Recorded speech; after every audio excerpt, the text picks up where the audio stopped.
Welcome to the High Museum of Art in Atlanta, Georgia. In this episode, we'll cover the Great Contemporary Art Gallery as well as the special Beatrix Potter exhibition, but first let's take a look at some African art. Here is a classic metal cloth sculpture by Ella Natswe, one of the most popular African artists working today, who creates these blankets out of the tops and necks of discarded liquor bottles. They can get to be way bigger than that.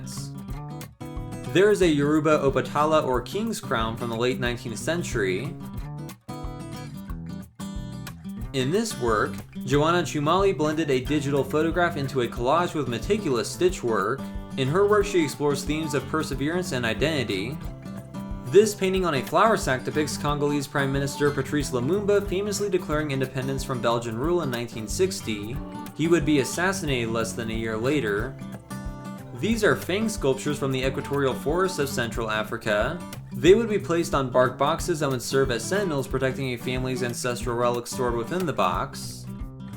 The snake mask, butterfly mask, and costume were all created by a Bois chief in Burkina Faso. Those masks are remarkable pieces of craftsmanship.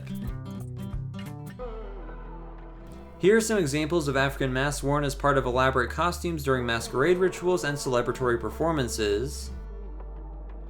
And this is a 1950s carving of Mama Wata, a venerated water spirit in cultures around Nigeria and elsewhere who is depicted as a snake charmer here.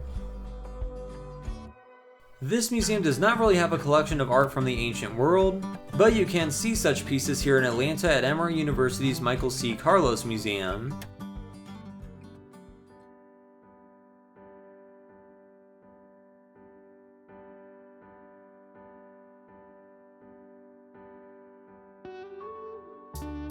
Now on to the contemporary art galleries, which are technically housed in a separate expansion building designed by Renzo Piano, one of the architects of Paris's Centre Pompidou.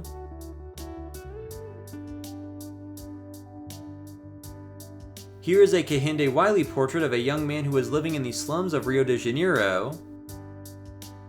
Wiley adds a twist showcasing him in a style akin to a regal historical Western portrait. There is a fantastic Thornton dial assemblage in here, though I thought it would be best presented in the museum's self-taught artist exhibit, so make sure to check out that video to learn more. This is Winter Landscape 2 by Alex Katz. In this, he strove to picture a landscape in the quote present tense, at the moment he first saw this scene in a New York park. In front stands a walnut and beeswax sculpture by Thaddeus Mosley, a self-taught artist.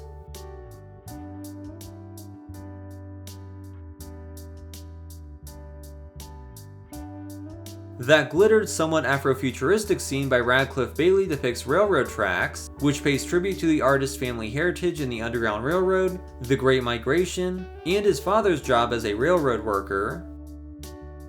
Here's another great Alex Katz work titled Twilight.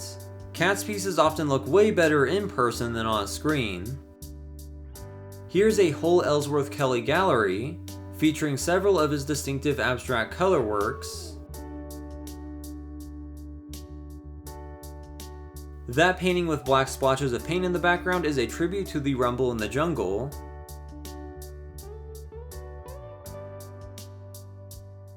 Here is a massive 4-panel screen from Teresita Fernandez's Gold series. This one is titled The Nishine Sky, which the placard says is intended to connect the earth and heaven through mine materials like gold, in a reference to the historic colonial mining economy. Here's a large-scale tapestry by Ebony Patterson. The Jamaican artist makes these multi-medium works to address post-colonial society and a globalization which she believes renders certain groups of people invisible through race-based class and social divisions.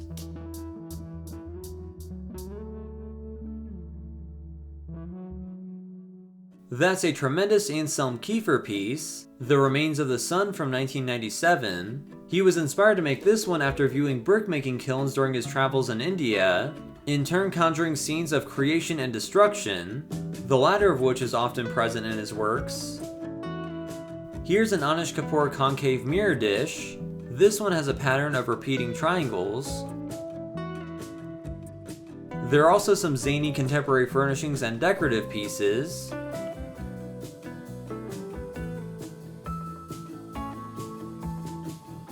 Here's an older classic from the 50s which was known as the marshmallow sofa. Gabriel Mills created this abstract work in 2022. His works are often intended to offer open-ended questions about marginalized social groups and ideologies, especially those in the arts. And for one last piece, this is Judy Pfaff's Apples and Oranges installation from the 80s.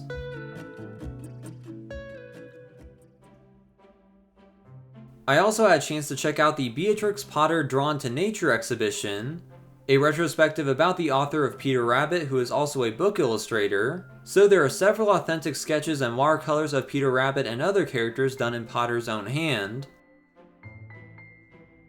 Here's an 1899 drawing of Potter's real-life pet rabbit, Peter Piper.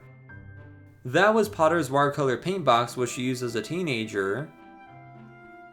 There's a drawing of Benjamin Bunny as well as her handkerchief. I love this watercolor of Tom Kitten. Potter was a farmer, natural scientist, and preservationist, so there are some of her sketchbooks full of flower drawings. This is the Dream of Toasted Cheese, a drawing she made for a chemistry textbook. Potter illustrated this letter in 1893 while she was watching rabbits, and in the letter she talks about her pet rabbit. Here are some water lilies she drew in the garden of her English Lake District home. This garden scene is set in her relative's garden in North Wales. That was Beatrix Potter's lusterware jug. There are her clogs and her walking cane. That's a watercolor card of her dog Kep. Potter drew this scene one morning at Monk Coniston Moor, a Lake District villa estate.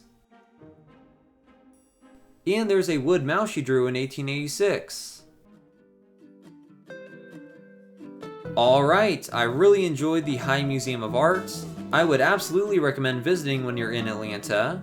Make sure to check out the other episodes if you did not see them already. The folk and self-taught art is great and quite unique to this major museum. I also saw an exhibition on turn of the 20th century Paris art and culture. All of that is linked in the description. Additionally, check out my other videos featuring other art museums, installations, historic places, natural wonders, and much more around the United States and Europe. Please consider clicking the like button if you enjoyed this. Also share it and subscribe to Hoosier Tours for more. Thanks for watching.